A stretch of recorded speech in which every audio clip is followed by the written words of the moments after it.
Que le nom du Seigneur soit béni. Ce soir, nous allons vivre quelque chose de très intense. La présence du Saint-Esprit sur quelqu'un.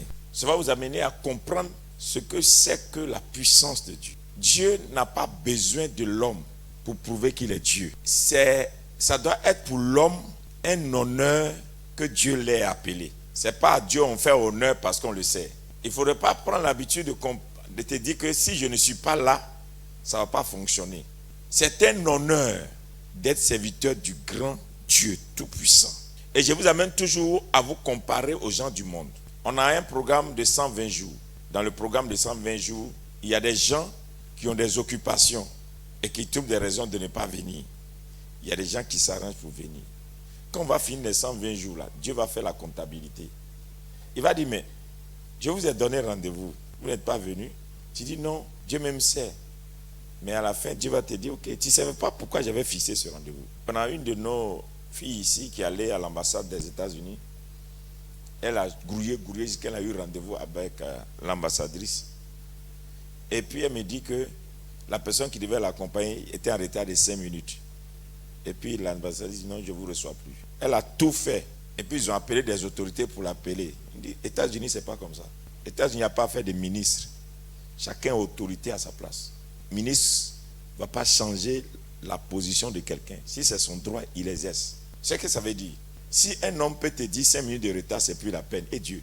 Ce qui veut dire que si devant un homme tu trembles et que tu sais que si tu es en retard, il peut ne plus te recevoir. Donc, le retard chez Dieu.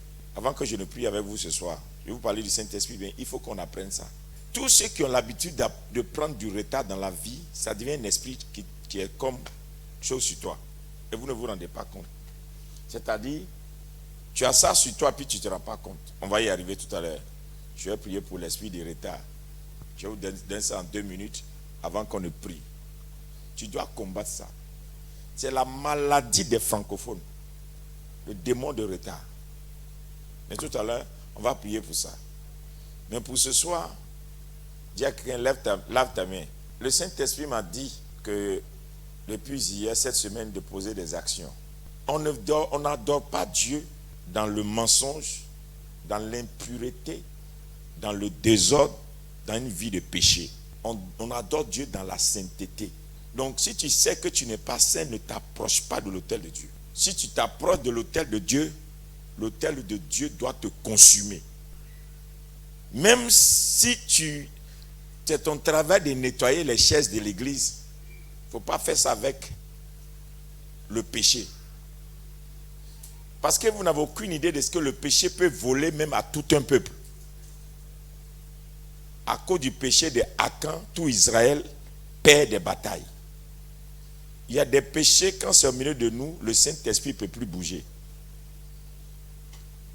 Les chrétiens, en tout cas vous qui venez ici là, dès aujourd'hui, comprenez que c'est fini. Si tu traverses la porte là, et puis tu es un sorcier, tu ne te confesses pas, tu ne dis pas qu'aidez-moi, tu rentres ici, Dieu va traiter avec toi. Si tu viens ici, on te donne le micro pour dire, pour chanter, pour faire quoi, pour faire quoi, ou bien même tu es dans l'église. Même tu laves toilette, tu dois faire ça dans la sainteté. Si tu vis dans l'impureté, l'autel va te poursuivre. Ou soit ne viens plus ici.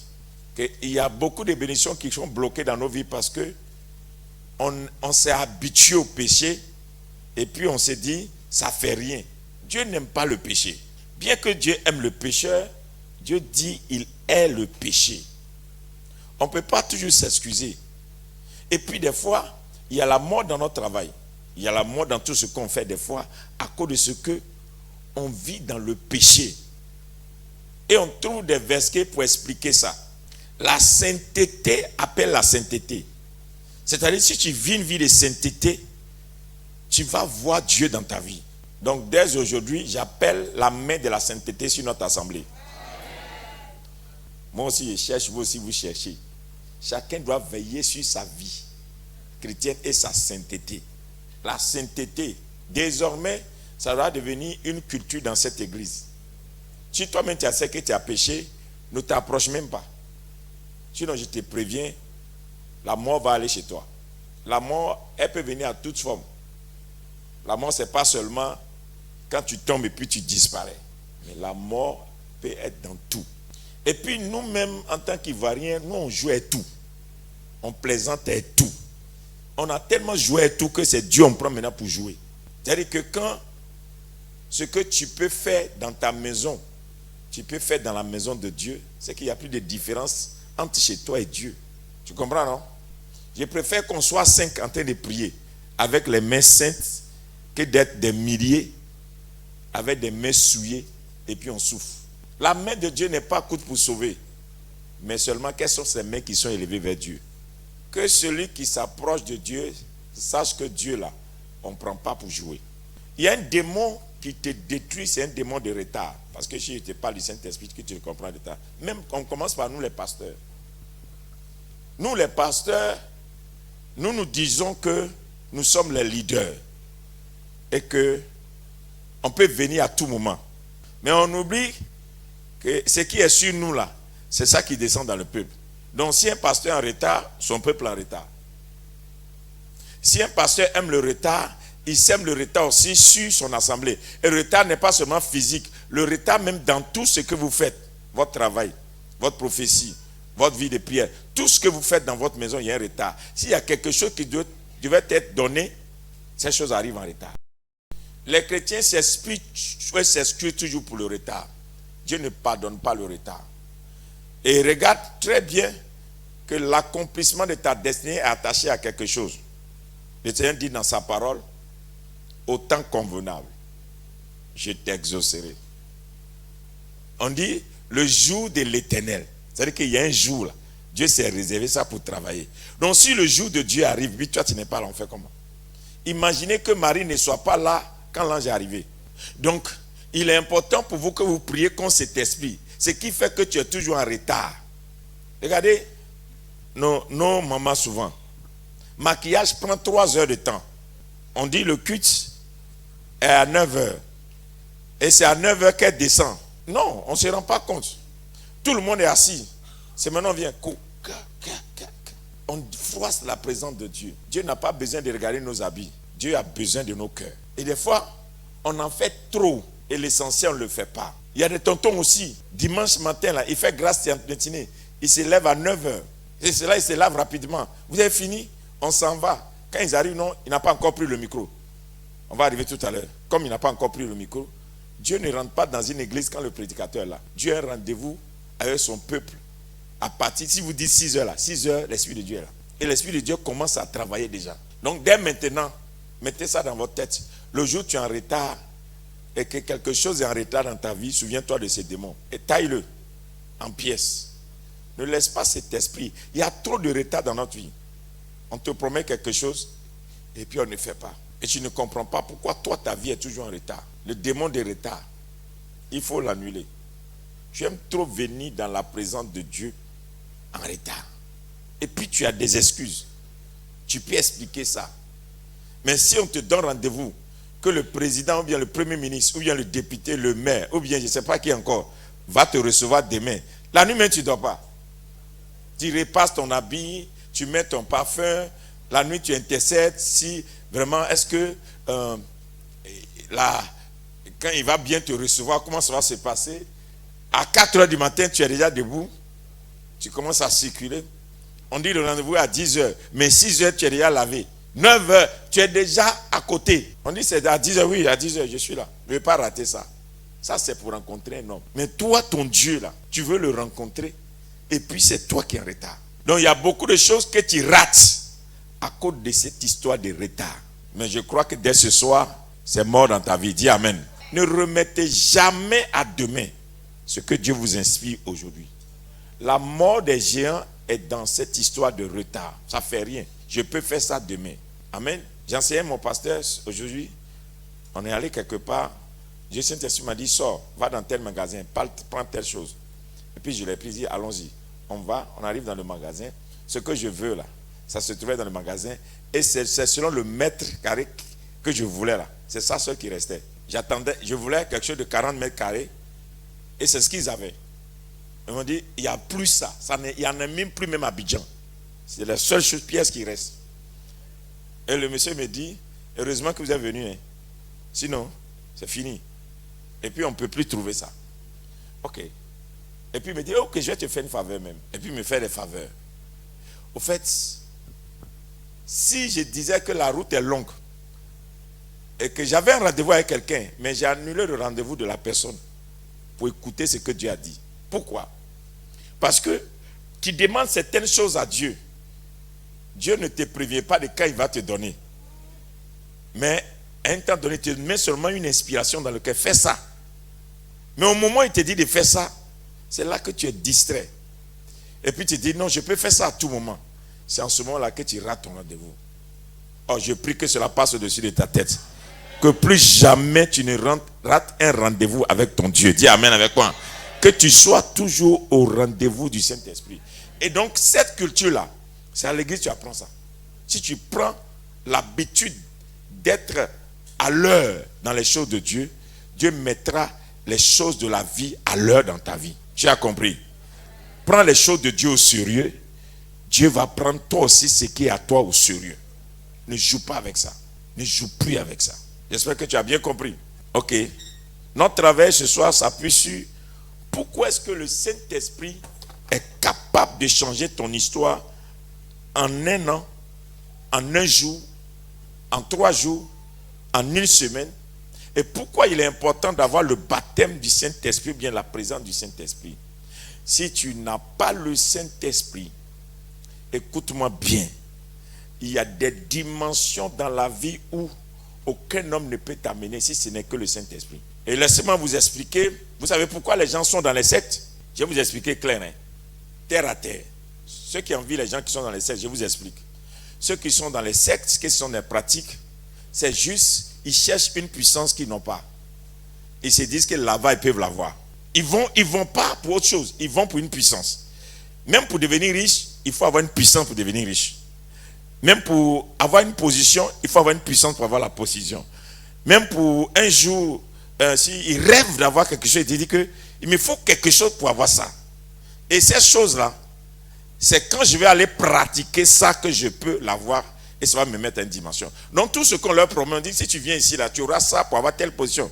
Vous êtes d'accord avec moi? Mais le Saint-Esprit, là, c'est de ça qu'on parle. C'est la puissance qui est au-dessus des puissances.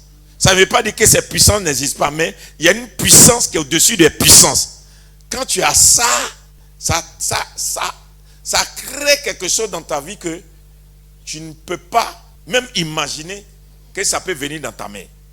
Donc le Saint-Esprit est la personne de Dieu qui t'amène à aller vivre des choses qui dépassent le naturel, qui dépassent les humains. Donc, il y a beaucoup qui sont allés à l'école, mais à une certaine porte, ils sont arrêtés. Oui. À une certaine porte là, tu es arrêté. Je vous donne un exemple pour comprendre la puissance du Saint-Esprit. Si Dieu dit à un de ses enfants qui est rempli du Saint-Esprit, aujourd'hui, tu vas saluer le président de la République. Et puis quand tu vas le saluer, si tu te demandes qu'est-ce que tu veux, il faut dire je veux un terrain à engrais. Ou bien je veux entreprendre dans telle chose, j'ai besoin de temps. Ça, c'est quelqu'un qui a prié. Et puis le Saint-Esprit, tu as rencontré le président. Mais habituellement, pour rencontrer le président, il faut aller à la présidence. Mais comme c'est Dieu qui doit fixer le rendez-vous, qu'est-ce que Dieu fait? Dieu passe par le Saint-Esprit. Le président, il sort de son truc et dit, ben, aujourd'hui, je ne sais pas pourquoi, mais j'ai envie quand même d'être un peu avec mon peuple. Amenez-moi dans un supermarché. Et dans le même supermarché, le Saint-Esprit te convainc toi aussi d'aller acheter quelque chose. Vous êtes en train de suivre.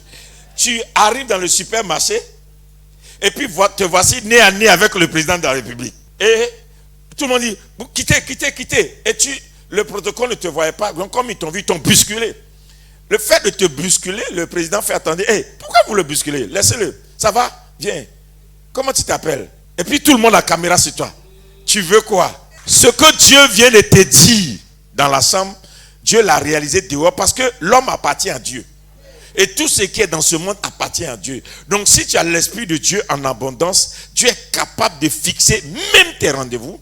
Dieu est capable même d'amener les choses que tu désires devant toi, sans effort. C'est pourquoi chercher le Saint-Esprit, ce n'est pas seulement pour tomber. Le Saint-Esprit qui est sur toi, ça te permet d'avoir accès à des dimensions qu'un homme ne peut pas fixer dans ta vie. C'est pourquoi vivre dans la sainteté, c'est permettre à cet Esprit Saint de venir habiter dans un corps. Je veux faire quelque chose. Et puis le Saint-Esprit me dit, tu as besoin de tel montant. Voyez? Et puis il dit, quand ils vont finir tout ce que tu es en train de faire là, voici le montant que tu vas dépenser. Si ça dépasse, c'est que je ne suis plus dedans. Moi, je ne suis pas un entrepreneur. Je suis pasteur. Mais Dieu me dit, ce que tu as commencé avec moi là, les gens qui vont travailler, jusqu'à ce que tu finisses, voici le montant. Mais si ça dépasse, ne fais plus. C'est que je ne suis plus dedans. Tu me suis un peu? Et puis il me dit, va ouvrir un compte. Mais je dis, aïe, papa, d'ouvrir compte. Il n'y en a pas. Il dit, va ouvrir. Bon, j'ouvre le compte. Et puis il dit, mais qu'est-ce qu'on fait avec le compte? Il dit, mais si je convainc quelqu'un de te donner de l'argent, il va mettre dans le sac. On va virer l'argent sur ton compte. J'ai dit oui. Il dit, ouvre un compte dans telle banque. Parce que cette banque facilite les choses. Et puis je suis allé faire. Qu'est-ce que je vais te dire? Si tu n'as pas le Saint-Esprit, tu vas rentrer les informations du ciel. Le chrétien qui n'a pas le Saint-Esprit, il n'est pas informé des actualités. Alors que la richesse n'est pas basée sur la richesse est basée sur l'information. C'est l'information qu'on te donne de quelque chose qui détermine la capacité que tu as de courir après. Donc si tu n'es pas informé, tu vas avoir l'impression que ça n'existe pas. Donc le royaume de Dieu est basé sur l'information. Donc quand on dit prier là, en réalité, prier, c'est se mettre en contact avec Dieu. Prier ne veut pas dire demander. C'est une erreur de penser que quand on prie, on demande.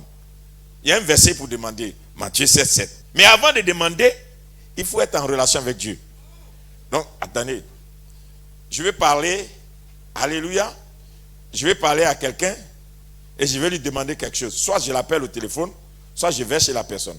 Mais il y a des choses qu'on ne dit pas au téléphone. Si tu respectes quelqu'un, il y a des choses que tu ne peux pas lui dire au téléphone.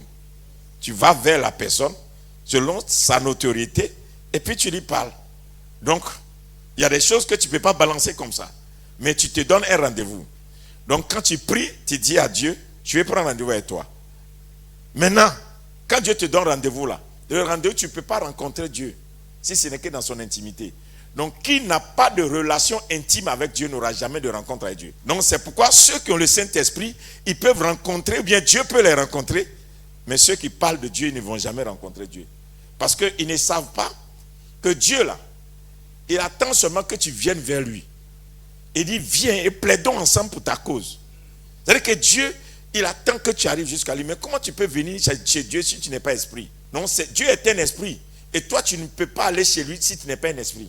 Donc, quand tu pries, tu dis quoi? Notre Père qui est tout, que ton règne, c'est ça, non?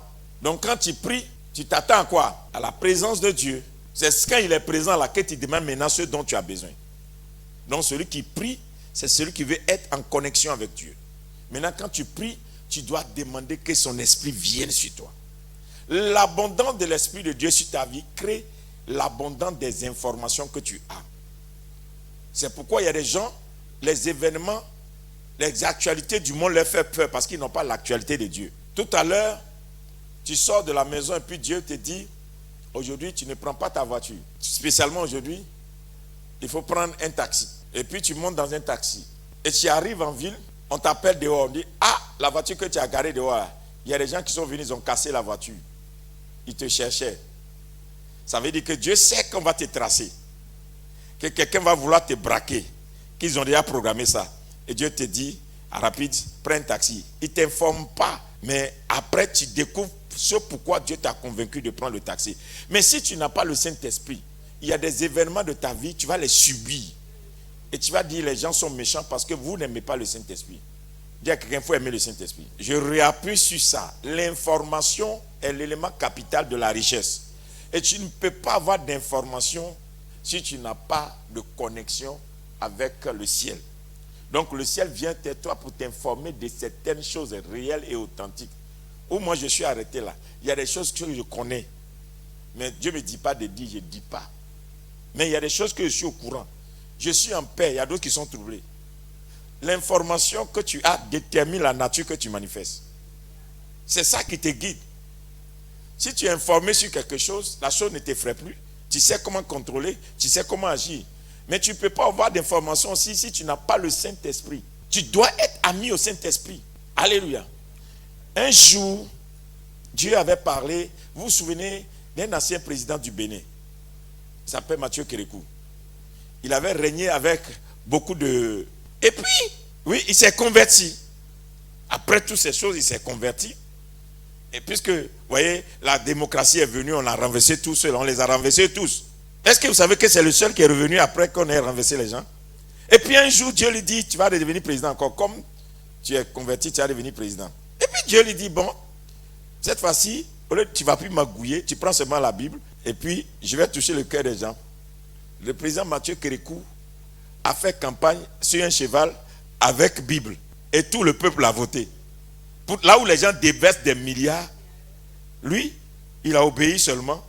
Et puis, Dieu lui a donné. Et il a tellement été aimé après son mandat là, qu'après son règne, le pays a changé. Ce que je veux vous dire, c'est quoi? Il n'y a pas quelque chose, une position que Dieu ne peut pas te donner si tu as son esprit. Non, tu n'as pas bien compris. Au lieu de chercher l'argent pour avoir ce que Dieu te promet, il faut avoir son esprit.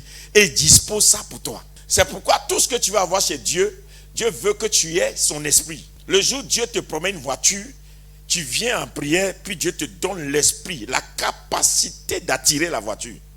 On n'achète pas une voiture. C'est l'esprit qui est sur toi qui fait que la voiture te répond et la manière la voiture te répond, toi-même tu es étonné. Je vais vous donner un exemple. Il y a un pasteur, vous le connaissez, le vieux Charles Talingano, un homme de la foi, un vieux de l'évangile. Mais ceux-là, ils ont bouleversé l'Afrique. Il a rendu un témoignage un jour que Dieu lui a dit qu'il va lui donner une Mercedes. Et il s'est levé le matin, Dieu dit va dans la... Et puis il dit à la Mercedes, viens chez moi. Il appelle la Mercedes, tu me retrouves à la maison. Vous savez, le travail de Dieu là, si on ne te traite pas de fou, c'est que tu n'as pas le Saint-Esprit. Si tu as le Saint-Esprit vrai, la Bible dit que la foi est une folie pour les gens du monde. C'est comme on m'a traité de fou dans ce pays. Alléluia. Donc, vous savez ce qui se passe? Il vient à la Mercedes, retrouve-moi à la maison. Et puis, à l'instant où lui dit, il prend sa route, il va à la maison, il y a quelqu'un qui est dans son bureau. Et puis, Dieu lui parle. Tu dois offrir cette voiture à mon serviteur aujourd'hui. La personne quitte son bureau, va payer la voiture, lui dépose ça, et c'est la même voiture que lui, il a commandée, même couleur, qu'on vient déposer devant sa maison. Tout simplement parce qu'il est rempli du Saint-Esprit et c'est Dieu qui pourvoit. Il n'y a pas quelque chose que Dieu ne peut pas te donner si tu transportes son esprit. Le gros souci que tu as, tu n'as pas une capacité. Dans le Saint-Esprit, tu n'as pas. Bon, donne-moi une bouteille où il y a de l'eau, je crois. Qui comprend ce que je suis en train de lui communiquer? Tu vois cette bouteille, non? Amen. Regarde, quand la présence de l'Esprit, toujours, quand la présence de Dieu est sur toi, tu as la présence de Dieu. La manifestation de Dieu dans ta vie dépend du niveau que tu as en Jésus. On a des niveaux en Jésus. Quelqu'un peut avoir Jésus, mais son niveau c'est ici. Donc si c'est que tu demandes, il faut être trop plein pour l'avoir. Ton niveau en Jésus fait que tu n'auras jamais ça. Pourquoi on dit soyez rempli du Saint-Esprit? Celui qui est rempli, vous voyez non? Amen. Là il est rempli.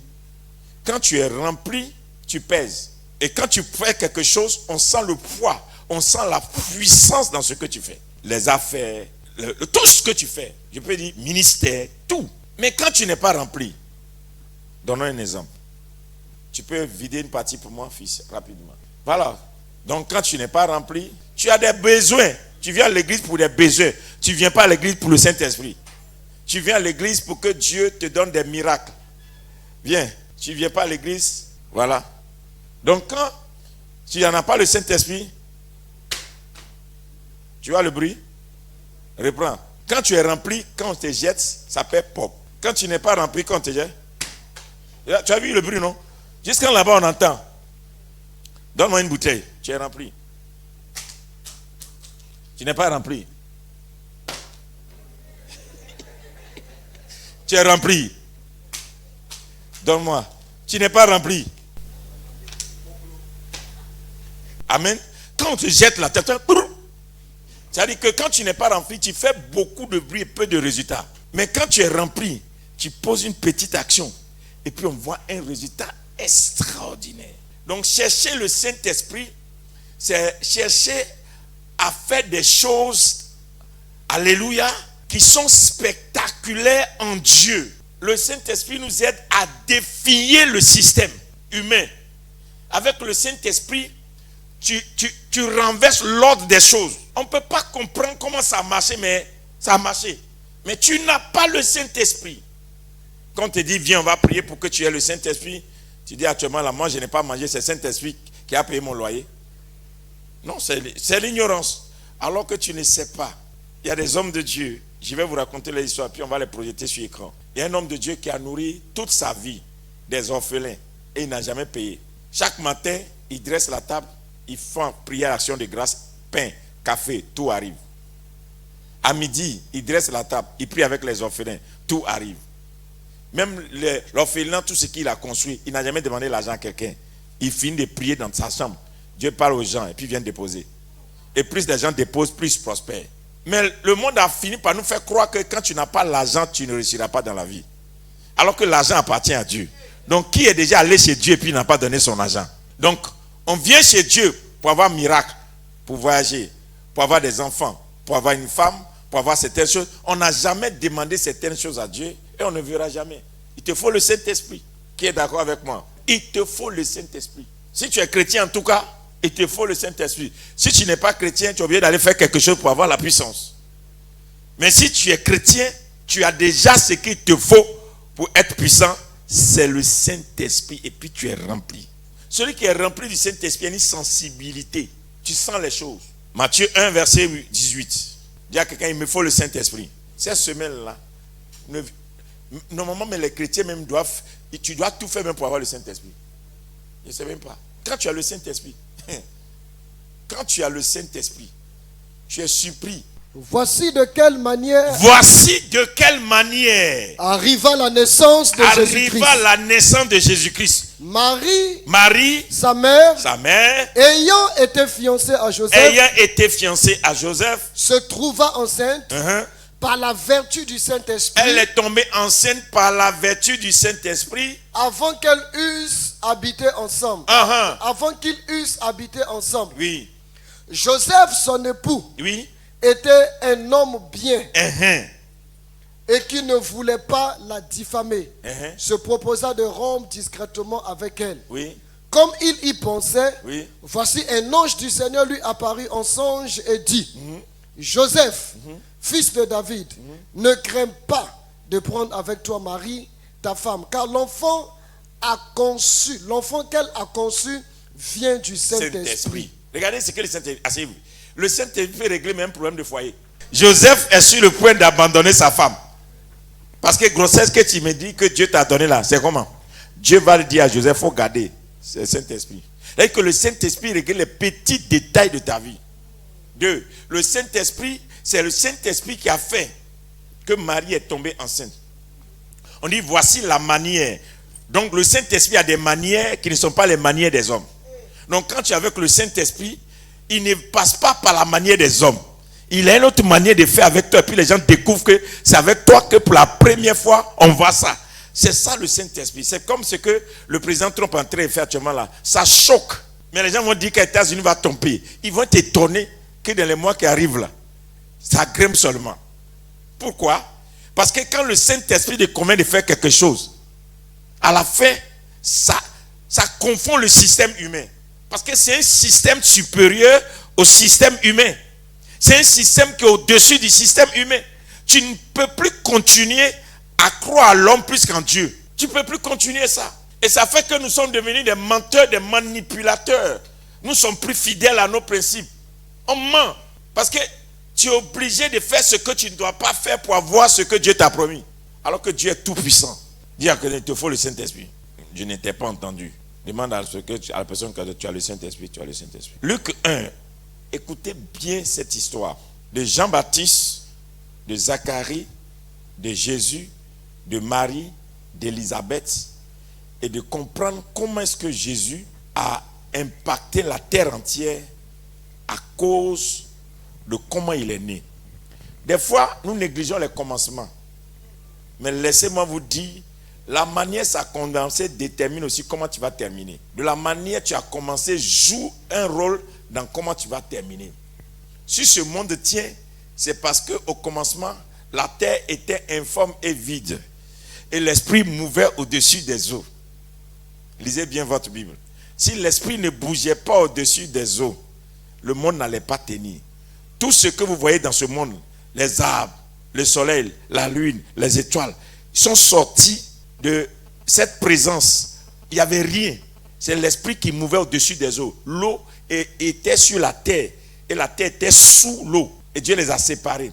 Et quand Dieu a fini de séparer, dans la séparation, il a appelé l'autre ciel, l'autre terre. Avant de mettre, plaquer les ans et les étoiles, les luminaires, le soleil, tout dans le ciel. Et sur la terre, il a planté les arbres. Mais pour qu'il y ait le ciel et la terre, ils étaient ensemble. Dieu créa les cieux et la terre, mais ils étaient ensemble. Mais Dieu les a séparés. Et puis il a mis un en haut qui s'appelle le ciel, et puis il a mis un en bas qui s'appelle terre. Dans le ciel, il a mis les étoiles pour présider aux jours, au temps, aux époques. Sur la terre, il a planté les arbres, il a fait tout. Mais maintenant, pose-toi la question. Si l'esprit n'était pas sur l'eau, comment Dieu allait faire? Donc la présence de l'esprit, tu sois, détermine la puissance de la parole de Dieu dans ta vie. Donc on peut lire, on se connaît plein de prédicateurs qui ont la Bible, qui lisent la Bible, qui disent toujours suivez la parole, mais comme ils n'ont pas aidé les gens à avoir le Saint-Esprit, eux-mêmes après ils sont confondus. Je te donne un exemple. Un pasteur qui a faim, qui n'a pas payé sa maison, qui n'a pas de maison, qui ne peut pas payer l'école de ses enfants, qui connaît la Bible par cœur, il attend le ciel un jour. Mais un matin, des bancs viennent, il a tous les problèmes et on veut lui prendre son terrain. Et puis, c'est un féticheur qui apparaît. Et le féticheur dit, moi je vais t'aider. À l'instant T, il ne va pas réfléchir. Tout ce que le gars va lui proposer, il va prendre. Ce n'est pas facile. Ce qui est arrivé, et puis l'homme de Dieu qui craignait Dieu a laissé sa famille en problème là. Dieu seul connaît. Il y a un qui a craint Dieu, mais il a laissé sa famille en problème. Mais il y a un là, il a défié les faux dieux. Il est venu nourrir sa famille. Élie est l'homme de l'esprit. Il est venu donner à manger à l'homme qui avait la crainte de Dieu, mais qui n'avait pas l'esprit de Dieu. C'est-à-dire, ce n'est plus la peine qu'on se promène des versets bibliques et on ne peut pas prouver Dieu. Tu ne peux plus être ce chrétien-là qui dit Dieu a dit, la parole a dit, la Bible a dit. Et puis, tu n'arrives jamais à matérialiser ce que la parole a dit. Un jour que je suis allé devant Dieu, j'ai demandé à Dieu, mais est-ce qu'on ne peut pas avoir un pays chrétien? J'ai fait cette prière. J'ai demandé, Dieu, est-ce qu'on ne peut pas avoir un pays chrétien? Puisque je lui ai présenté des pays, que aussi des pays où entièrement, ils ont des religions. Et puis Dieu me dit, oui, je peux donner des pays chrétiens, mais seulement, qui va venir devant moi pour me demander? Et qui va avoir cet esprit que je mette ça en la personne pour poser les fondements? Ce qui veut dire que des choses que tu subis, ce n'est pas parce que Dieu ne veut pas. C'est parce que tu n'oses pas. Parce que tu n'as pas de défi. Tu ne défies pas les choses. Tu ne te dis pas, moi je vais faire ça. Avec moi Dieu peut faire ça. Tu ne te dis pas, on peut aller là. Oui. Il dit, demandez-moi les nations, je vous les donnerai en héritage. Donc pose-toi la question, est-ce que le Saint-Esprit est sur toi? S'il n'est pas sur toi, tu vas toujours avoir peur. Tu vas avoir peur. La peur va t'animer tout le temps.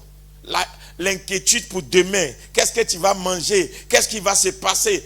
Écoute-moi, quand Dieu te dit une chose, et puis tu es rempli du Saint-Esprit, le nombre de tes ennemis ne t'effraie pas. Oh. Ben, tu sais qui t'a parlé. Tu sais qui est avec toi. Tu sais qui l'a dit. Dis à quelqu'un, Dieu n'a pas besoin d'aide. Répète encore. Le gros souci qu'on a, on a l'impression que c'est vrai que Dieu a parlé, mais il faut faire, puis Dieu aussi, il faut commencer, puis Dieu va terminer. Non, il n'a jamais dit, c'est pas biblique. La Bible dit qu'il dit quoi? Il est le commencement, il est l'alpha.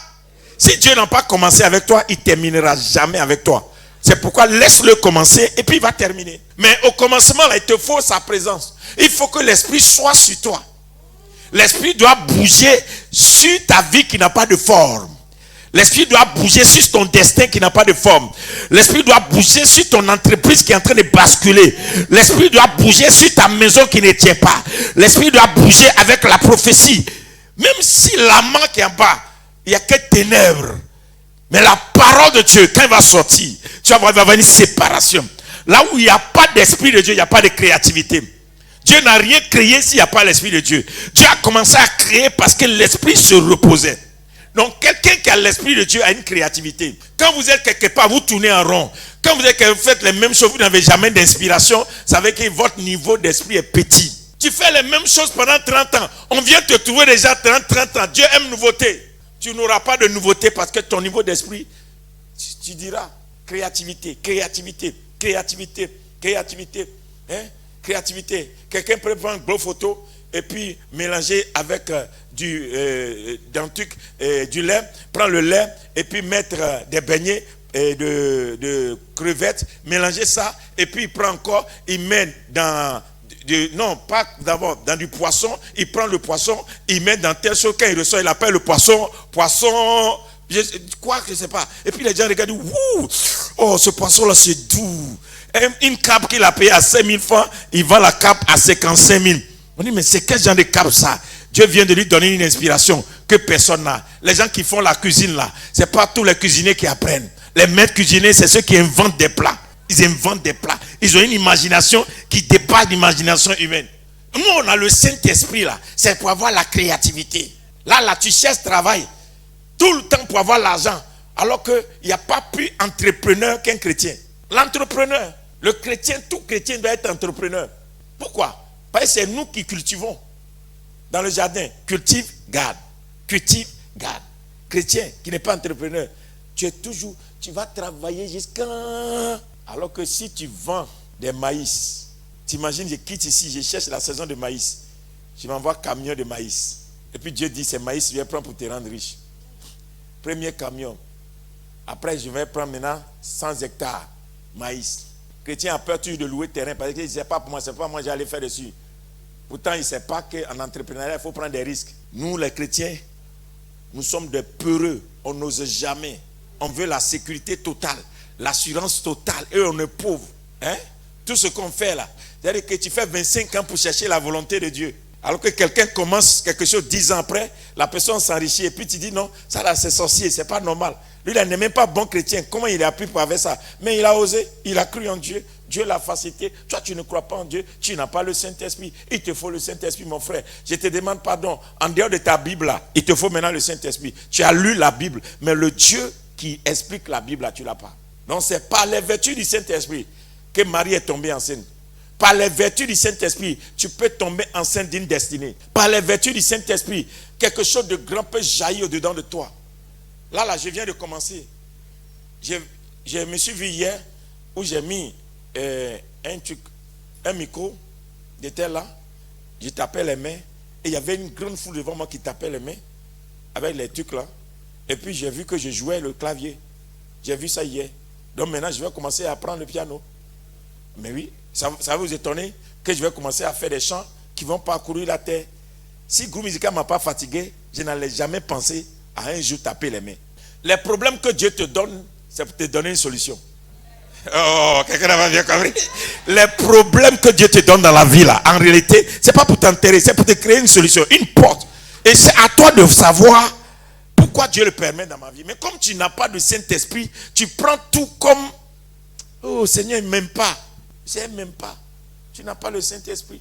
Tu n'as pas le Saint-Esprit. C'est triste que tu prends tout en mal. Là, je vais continuer de les aider, de les bénir. Mais ils vont me voir chanter et puis acclamer le Seigneur. Et puis on voit les paralytiques se lever et marcher. Tout simplement parce que, oui, le Saint-Esprit, quand il est sur toi, il te donne des idées, il te donne l'imagination. Il me faut le Saint-Esprit. Dis Amen. On a lu en quel verset? Luc chapitre 1, nous lisons le verset 5. Oui. Du temps d'Hérode, roi de Judée, Oui.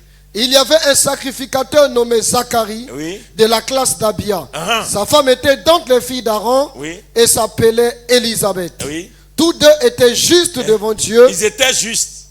devant Dieu, Oui. observant d'une manière irréprochable Irréprochables. tous les commandements Tous les commandements. et toutes les ordonnances du Seigneur. Oui. Il n'avait point d'enfant Uh-huh. parce qu'Élisabeth était stérile. Comment quelqu'un qui observe tout ce que Dieu lui a dit peut être stérile? La stérilité n'est pas une malédiction. Elle est une malédiction pour qui n'a pas compris Dieu. Je retourne derrière pour vous aider. Qui veut ce soir? Si Abraham, sa femme, n'était pas stérile, il n'allait jamais accepter l'appel de Dieu. Parce qu'Abraham était déjà riche. Et dans sa famille, ils ont connu la richesse. Qu'est-ce que Dieu va promettre à Abraham? Et puis il va le suivre. Puisqu'il vient de la Mésopotamie, quand il a étudié Abraham, son père était très riche. Abraham était déjà riche. Mais quand Abraham n'a pas d'enfant, Dieu lui promet que je vais te donner des enfants qui vont remplir la terre. Il s'est levé, il a suivi Dieu. Donc Dieu a fait exprès pour ne pas que Sarah enfante, comme ça le juif va appeler Abraham, Abraham va répondre. Tu comprends un peu, non? Donc Dieu peut te laisser dans certaines conditions, juste pour que il te rencontre. Il y a des choses que Dieu permet. Donc c'est pourquoi il y a des délivrances que tu fais là, c'est cadeau. C'est pas un esprit, tu n'es pas possédé. Dieu t'a mis seulement à part. Pour que aller nous dans le but, le diable a attaqué. Quand on a dit qu'il est malade, tout le monde dit, ah, lui, il est malade. Même nos adversaires se sont dit, non, lui, là, bon, il fait pitié. Ils l'ont mis, c'est même pourquoi le gars, il ne peut rien faire, il ne peut même pas courir, il est malade, il vient de sortir de la maladie. Déjà, c'est lui qui est l'élément. Quelqu'un me suit un peu, non? C'est-à-dire qu'il y a des choses que Dieu met à part. Tu ne peux pas comprendre, ça peut te dépasser. Jusqu'à Abraham va voir Isaac. Quand Abraham promet à Dieu, Abraham vient à Dieu, tu ne me donnes pas enfant, je veux que mon Eliezer, Dieu dit, faut t'aider. Il dit l'enfant qui va sortir de la stérilité là, c'est ça qui va hériter. Dieu prend Anne avec Pénina. La Bible dit que Dieu a rendu Anne stérile pour avoir Samuel. Samuel est le plus grand prophète de la Bible. Donc le grand prophète est né de stérilité. Isaac, voici sa femme Rebecca est stérile. Il va invoquer Dieu. Dieu va débloquer la stérilité. C'est là qu'est sorti Jacob et Esaü. La nation d'Israël n'allait pas exister si une femme stérile n'avait pas reçu la prière de son mari. Rachel, elle allait dans le mariage. Elle n'a pas eu enfant. Joseph est sorti de la stérilité. Toute stérilité n'est pas une malédiction. C'est juste une consécration. Quand Dieu met les entrailles d'une femme en stérilité, Dieu consacre ses entrailles. Yes.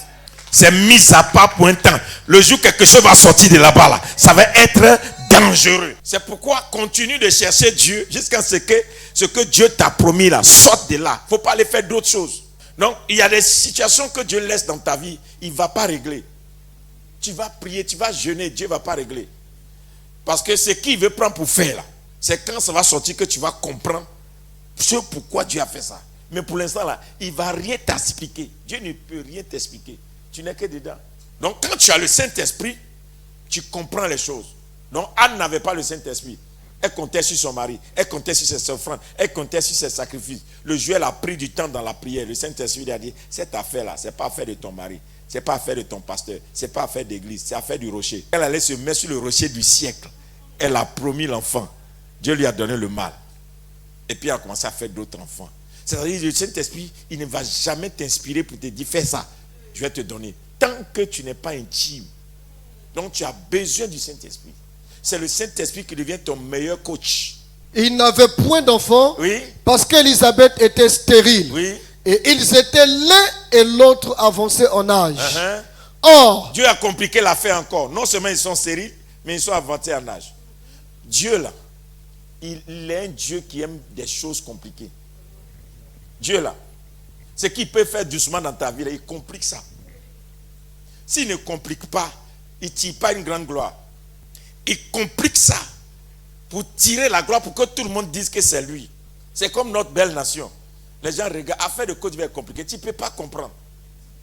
Non. Ça là, tu veux comprendre. Tu vas avoir mot de tête. Même les générations, même ceux qui sont là, jusqu'à 10 ans, vous ne comprendrez rien dedans. Dieu va vous surprendre. Bang, bang, bang, bang, bang. Il y a quoi? Une nation que Dieu aime. Elle ne vit pas une vie comme les autres nations. Dieu va te faire passer dans des choses. Et puis tu vas te demander, mais pourtant Dieu m'aime, oui, il t'aime. Mais il te fait passer dans des choses. Tu comprends, non? Amen. Amen. Parce que quand Dieu va tirer sa gloire, quand ça va sortir, tout le monde va dire, ça c'est Dieu. Ça c'est Dieu. Or, pendant qu'il s'acquittait de ses fonctions devant Dieu, oui, selon le tour de sa classe, pendant qu'il s'acquittait de ses fonctions devant Dieu. Donc, malgré la stérilité, les deux là n'ont pas abandonné de faire ce qu'ils font dans la maison de Dieu. Toi, depuis que Dieu t'a pas exaucé là, je suis découragé. J'ai pris jusqu'à je ne vois rien. Les gens même qui viennent d'arriver là, même Dieu les exauce. Moi-même, je vais dire, et moi, je vais dire quoi? Moi, par la grâce de Dieu, Dieu m'a utilisé pour des gens. Même pour certains de mes frères. Leur ministère a explosé. Quand tu vas, oh! Et puis, Seigneur dit, hey, toi, il t'a dit, fais ça, fais. Écoutez-moi bien. Le destin existe. Et le destin, chaque destin a une porte. La porte de ton destin, pour d'autres, ça peut être le matin. D'autres, c'est à midi. D'autres, c'est le soir. Donc, si tu es envié dans la vie, là, tu ne vas jamais attendre le tour de Dieu. On était au Toit Rouge de Fumiyapo. Il y a une histoire banale qui s'est passée, ça enseigne. Il y a un monsieur qui voulait avoir le bac. Il a échoué 6 fois au bac. Au lieu de laisser dire, je vais avoir forcé. Il va 7e fois. Il a eu le bac. Ils sont à l'étage. Il vient avec les papiers pour dire à son grand frère, j'ai eu le bac. Son frère dit, félicitations. Son grand frère dit, bon, je vais aller prendre un peu d'argent, on va descendre.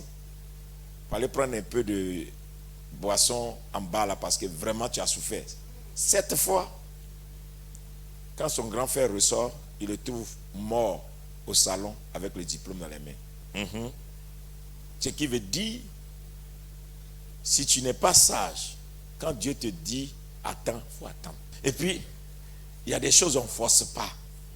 Il y a un temps pour chaque chose. Si Dieu ne te donne pas quelque chose pour le moment là, ne te plains pas. Il faut t'aimer comme Dieu t'a fait. Et attends, à force de forcer la main de Dieu là, il y a des choses que tu vas avoir, après, mais toi-même tu vas vivre ça. Mais quand tu as le Saint-Esprit et que le Saint-Esprit est avec toi, quand ça ne vient pas, tu comprends. C'est juste que le temps de Dieu n'est pas encore arrivé. Et puis tu sens l'odeur de l'avenir. Je sais que mon avenir sera glorieux. Et je sais que Dieu va le faire.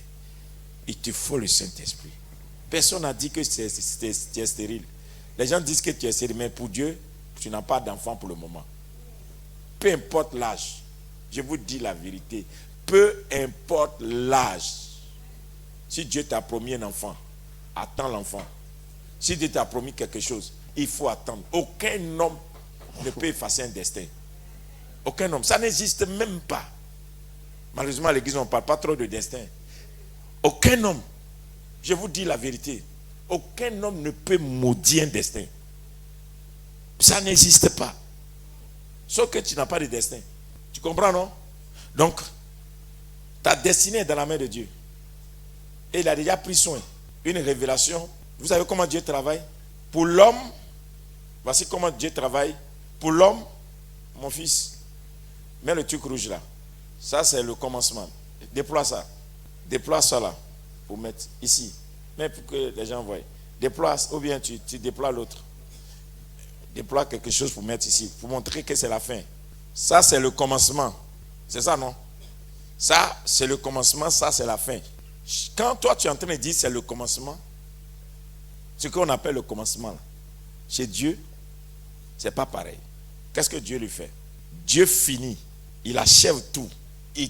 Il finit tout ce qu'il a dit que tu vas devenir là. Dieu a fini tout le paquet. Il sait qu'en 2025, telle chose va t'arriver. En 2028, telle chose va t'arriver. En 2030, telle chose va t'arriver. En 2026, telle chose va t'arriver.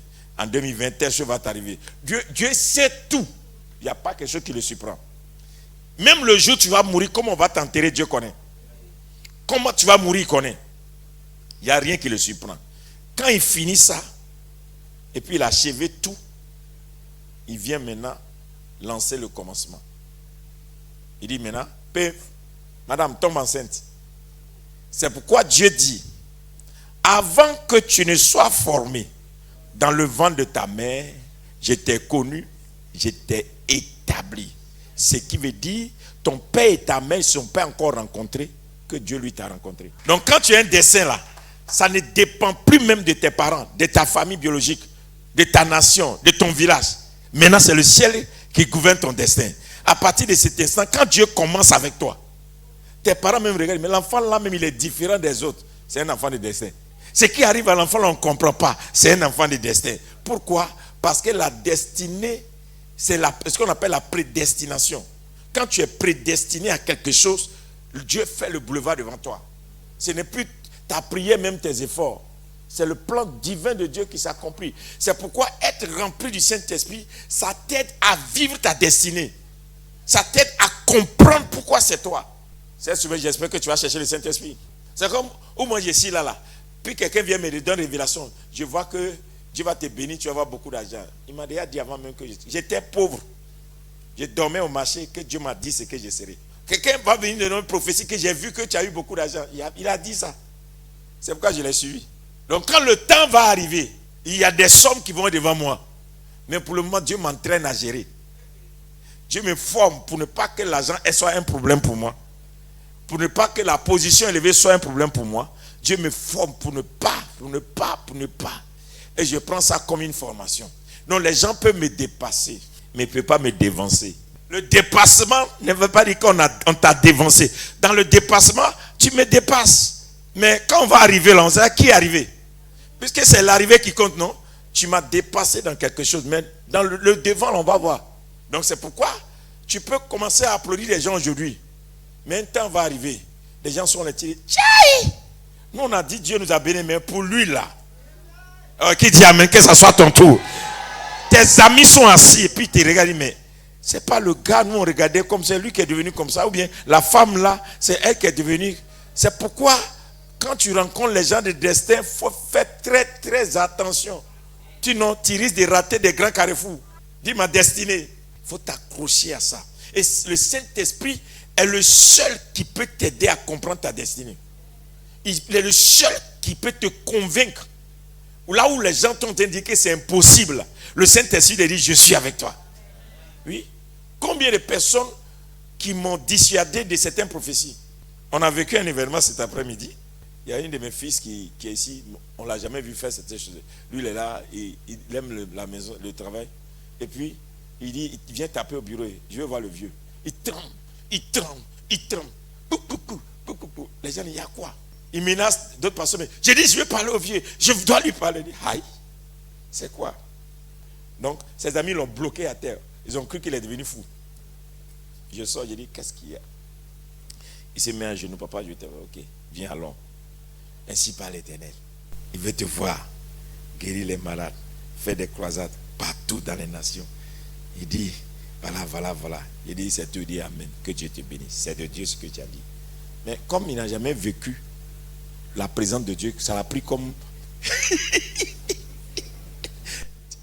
Qu'est-ce que ça veut dire? L'onction là, on ne reçoit pas seulement... Est-ce que j'ai déjà terminé? Il y a des gens qui pensent que l'onction là, c'est forcément quelqu'un qui est positionné, qui donne l'onction.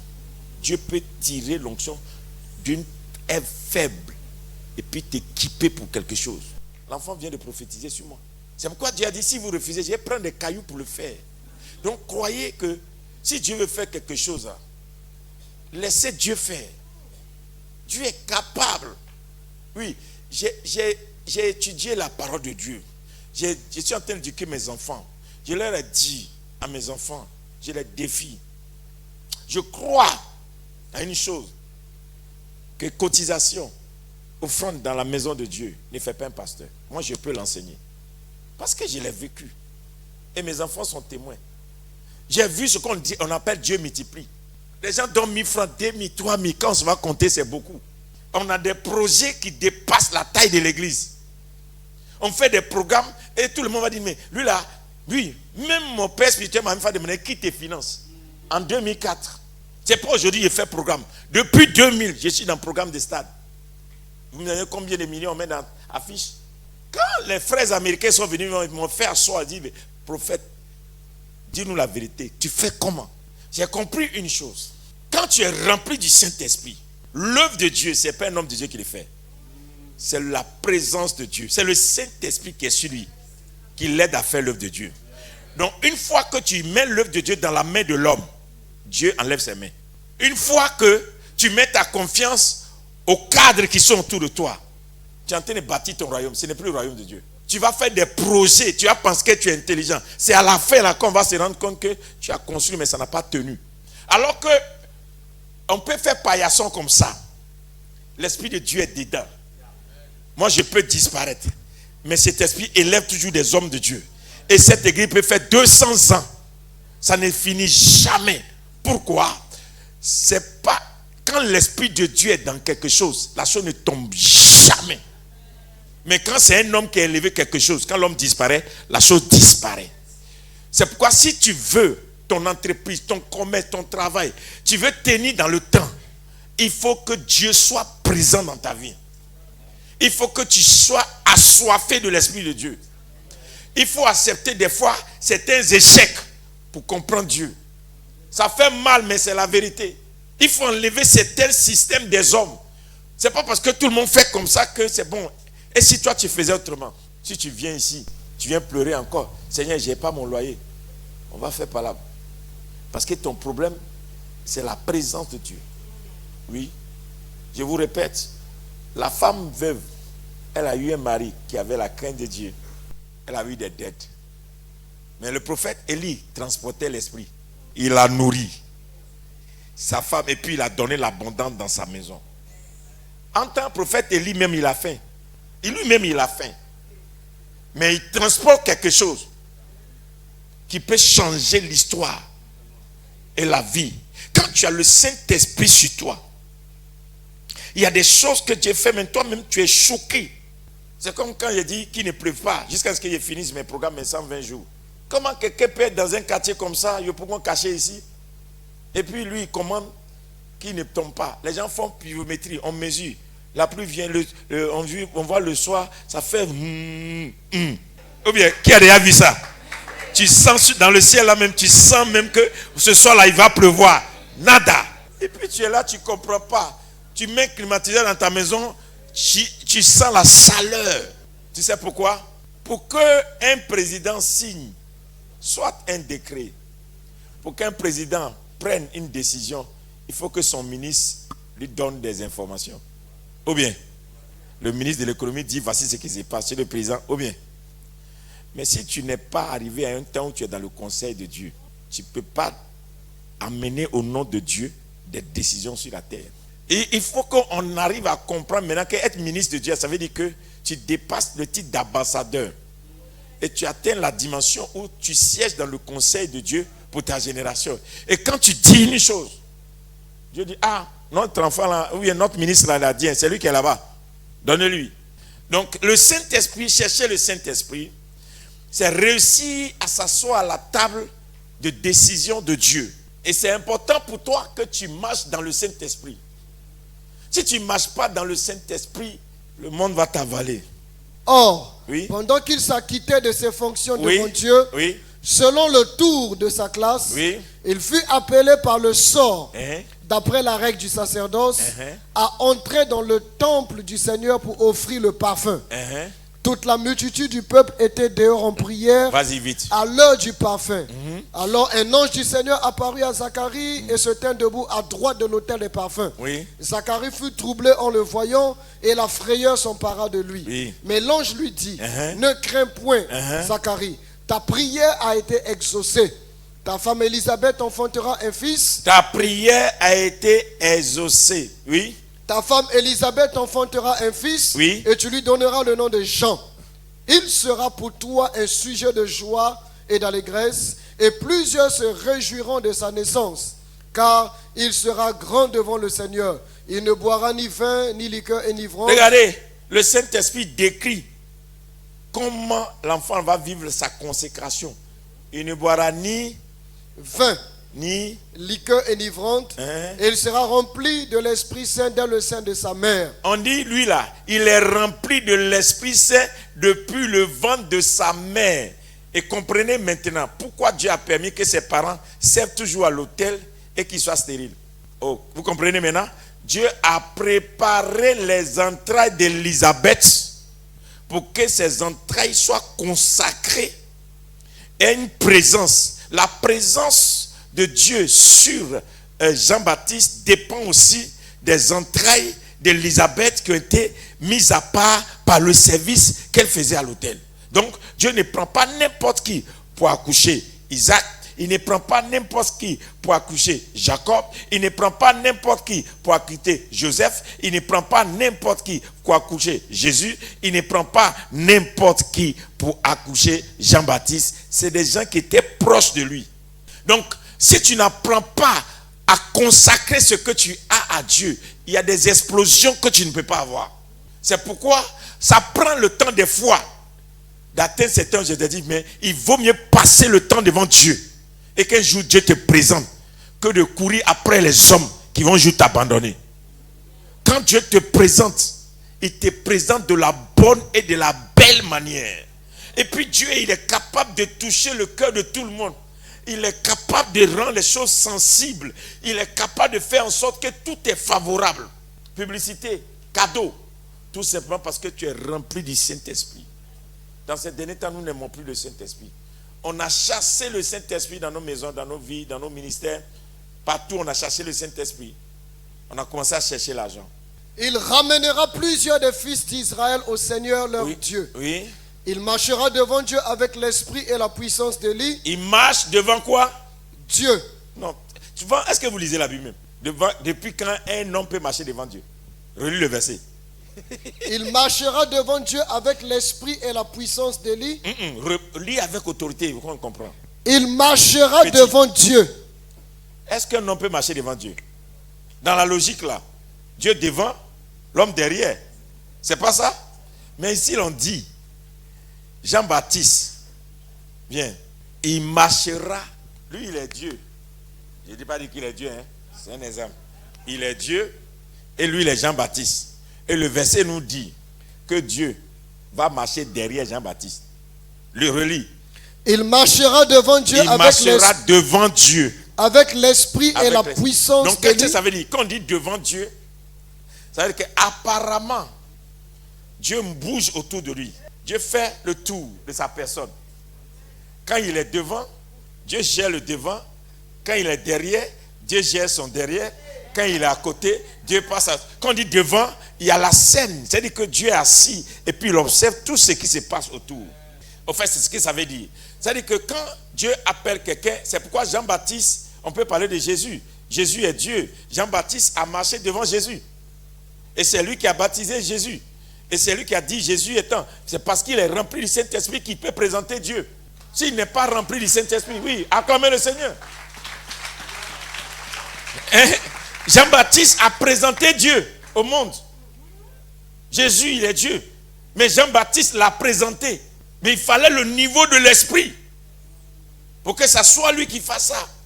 Donc, Dieu peut t'utiliser pour que tu présentes son nom aux générations, aux nations, au peuple. Là où on n'entend pas parler de lui, quand tu arrives, les gens te regardent et disent, ah, lui là seulement là, Dieu est dans son affaire. Hein?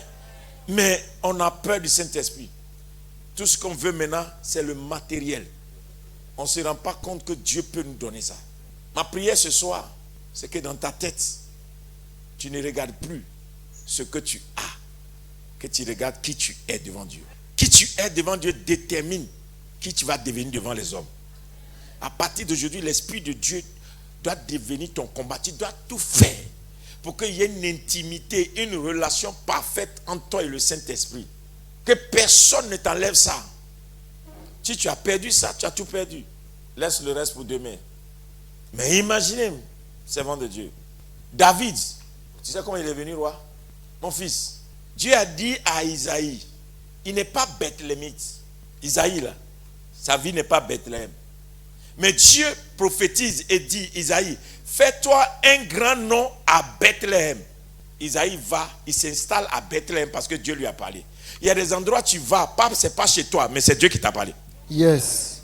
C'est pas à tout moment, il faut relever le défi de j'ai fait quelque chose chez moi. À des moments de mes Saint-Esprit où je vais faire ça, puis ça va marcher. Il s'est fait un grand nom à Bethléem. Et quand David va venir attaquer Goliath, amen. Amen. On lui demande, de qui es-tu le fils? Il dit, je suis le fils d'Isaïe le Bethlémite. C'est-à-dire, on connaît son père. Mais pourquoi il dit Bethlémite? Son père a eu un nom. Donc, il peut, à partir de là, il peut dire, nous, on vient de là-bas. Si tu n'as pas mis ton nom sur un village et que quelqu'un d'autre a mis, vous allez porter tous le nom. Oh, vous n'avez pas bien compris. C'est-à-dire, bats-toi dans ta génération pour laisser le nom de Dieu. Sinon, un féticheur vient mettre un nom, on va appeler le nom du fétiche. On oublie ce qui était à la source. Parce que toi, tu ne t'es pas battu. Tu as laissé les gens faire.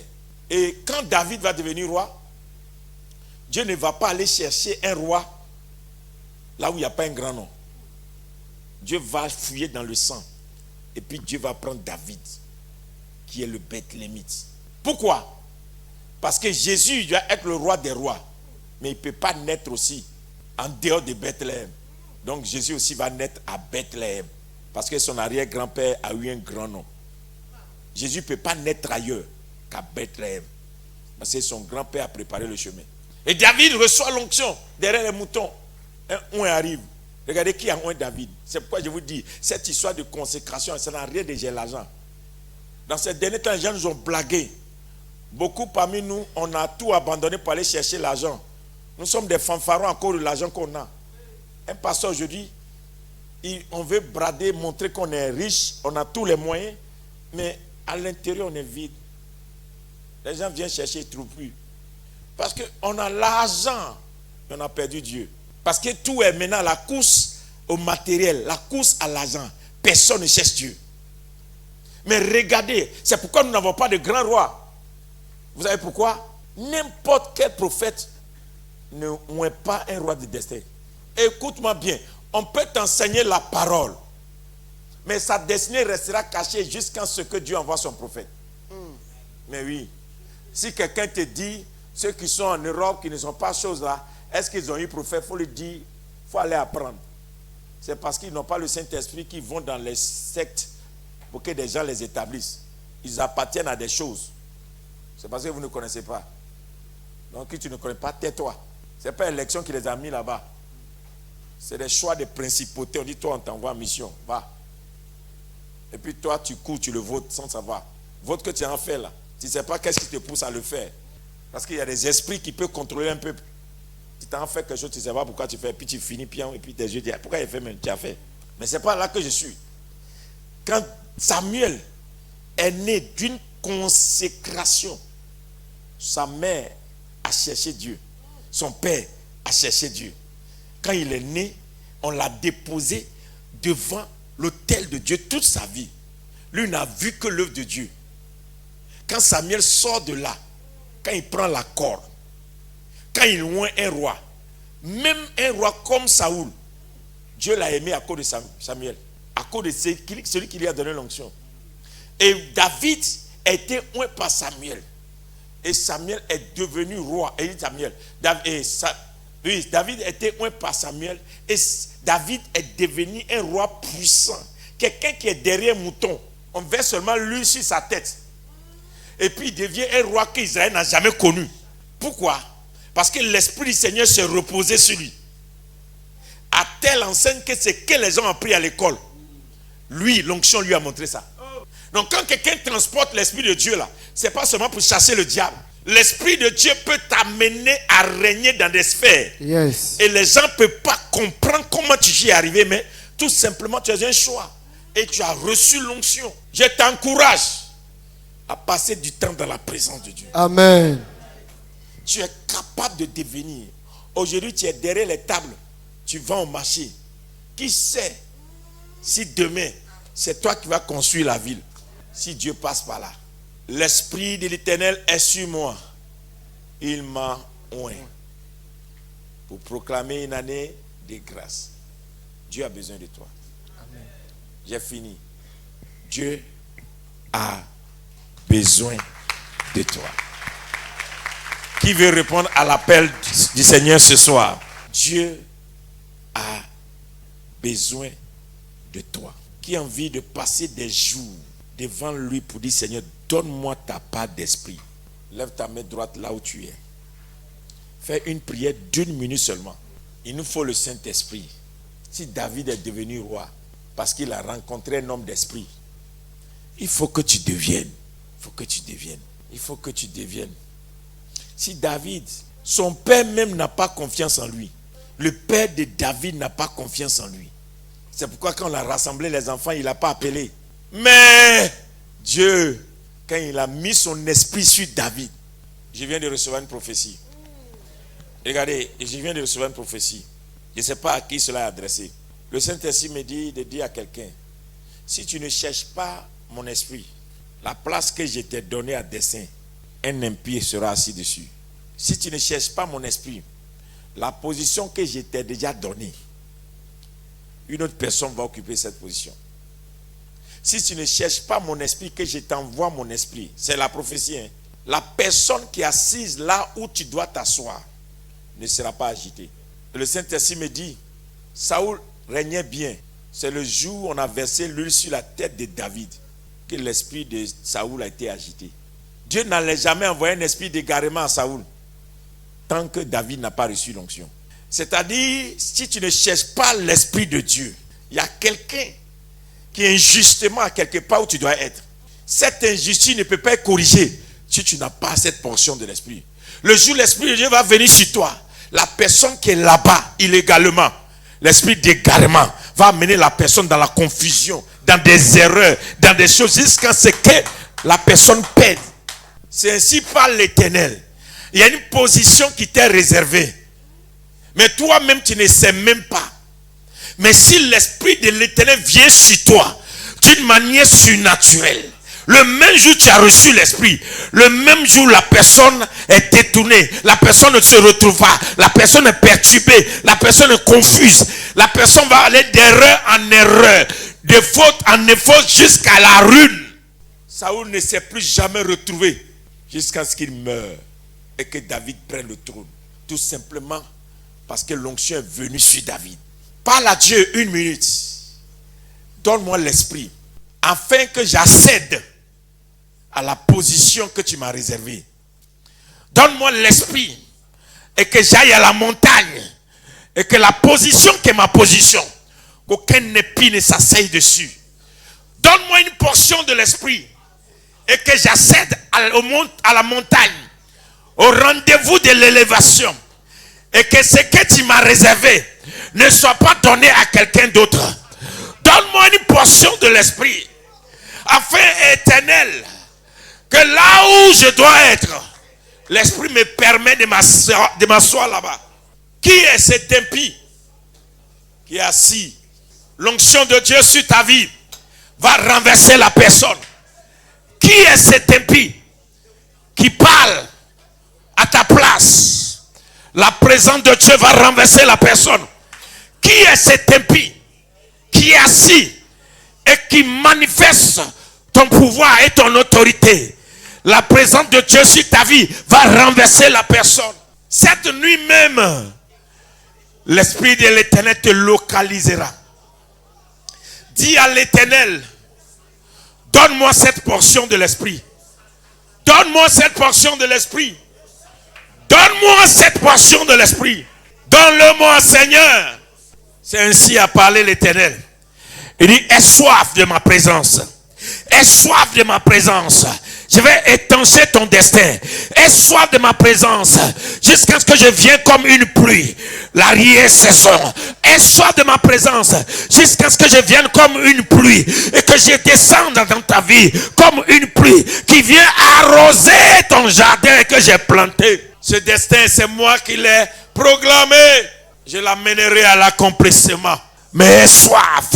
Aie soif, aie soif, que ta soif grandisse, aie soif de ma présence, aie soif de mon esprit, aie soif de mon esprit, et l'esprit te lèvera, l'esprit te positionnera, l'esprit changera les choses dans ta vie, l'esprit amènera les choses à l'accomplissement, l'esprit va accélérer les choses, l'esprit va te conduire dans une autre dimension. Aie une grande soif, aie une grande soif, aie une grande soif. Tes ennemis ne se retrouveront pas. Il y a une grande soif. J'ai une autre vision. Je vois une étoile qui fait comme ça, qui s'éteint, qui s'allume, qui s'éteint, qui s'allume. Je viens d'avoir encore la vision. C'est-à-dire, tu es une étoile. Tu es dans ta période de briller. Mais tu ne brilles pas bien. C'est-à-dire, tu brilles, tu t'éteins, ça s'allume, ça s'éteint, ça vient des signes, ça apparaît, ça revient. Tu ne comprends pas. Pourtant, c'est le temps. Mets ta main droite sur ta tête. Éternel des armées, toute étoile dans cette salle qui est rentrée dans sa saison de fertilité, d'éclosion, toute étoile qui n'arrive pas à briller alors que c'est son heure, c'est sa saison, que la main du Tout-Puissant qui est venue sur Marie vienne sur la tête de la personne et que cette étoile qui est combattue prenne maintenant une ascension.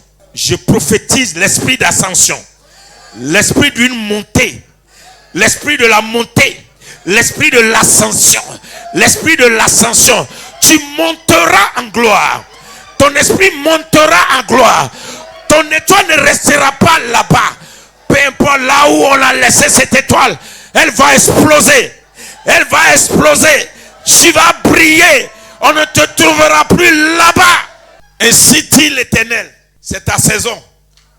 Et ce n'est pas la saison d'une autre personne. C'est Dieu qui le dit. Il dit, ainsi parle l'Éternel. Il dit, c'est ta saison. Il a réservé cette saison pour toi. L'Esprit dit, cette saison, il a mis à l'écart pour toi. Il a préparé les choses. Il a ordonné les choses. Lui-même, il a planifié les choses afin que la gloire lui revienne à lui seul. Et c'est pourquoi, si toi viens maintenant sa gloire, si toi se repose ta gloire, ils ne te reconnaîtront pas. Ils ne comprendront pas. Parce que désormais sur toi se repose la gloire de l'Éternel. Elle s'élève. Hier ils ont dit non. Mais le temps va t'imposer. La saison va t'imposer. Les hommes vont respecter ton Dieu. Ils vont voir ton Dieu au travers de ta personne. Je te dis la vérité. Tu ne te connais pas. Toi-même tu ne te connais pas. Mais tu vas te surprendre. Il y a des endroits où tes pieds vont arriver dans les jours qui arrivent, dans les semaines qui arrivent. Il y a des portes qui vont s'ouvrir. Il y a des gens qui vont t'appeler. Ceux qui t'ont dit non vont te rappeler. Ceux qui t'ont dit non vont te rappeler. Eux-mêmes ils vont te dire prends ta chose et libère-nous. Ton Dieu va apparaître dans leur palais. Ton Dieu va apparaître dans leur chambre. Ton Dieu va apparaître dans leur bureau. Ton Dieu va apparaître dans leur sommeil. Ton Dieu va apparaître. Ils sauront que Dieu t'a aimé. Ils sauront que Dieu t'a aimé d'un amour. Ils sauront que tu es la prunelle des yeux de l'Éternel. Ils sauront que l'Éternel t'a appelé avant que tu ne sois formé dans le ventre de ta mère. L'Éternel t'a appelé. Il t'a mis à part. Et c'est pour cette saison qu'il t'a mis à part. C'est pour ce temps-là qu'il t'a mis à part. C'est pour ce sens-ci qu'il t'a mis à part. Et ce temps ne passera pas. Cette saison ne passera pas. Cette saison est ta saison. Les choses vont s'accomplir avec accélération. Elles vont s'accomplir avec accélération.